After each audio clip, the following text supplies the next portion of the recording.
All new for you right now at 6. A new program is helping to provide more support to at-home child care providers. And Channel 3 Hartford Bureau Chief Aya Galel explains how this will help more families in our state.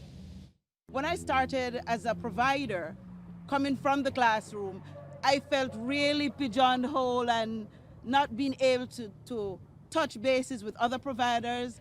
Corinne Blake has been a licensed at-home child care provider for 10 years.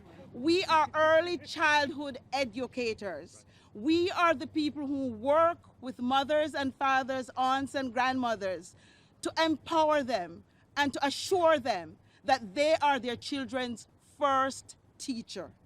Now the state of Connecticut is expanding the supports given to licensed home child care providers.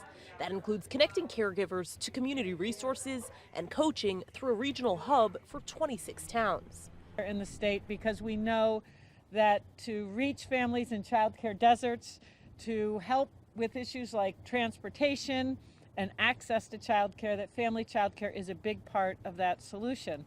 The city of Hartford, which had previously overseen 70 providers in the city, will now help manage relationships for 400 at-home child care providers in the region. These providers do vital work, providing early childhood education, early childhood experience, care for kids throughout our city. They also provide vital resources to parents, to families who need to work.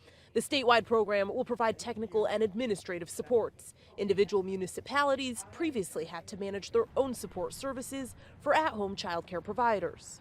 This is a wonderful opportunity for us to strengthen a two-generation approach to early learning. The program will be overseen by the United Way of Connecticut's 2-on-1 child care. United Way is contributing about $575,000 over 3 years. In Hartford, Aya Galel, Channel 3 Eyewitness News.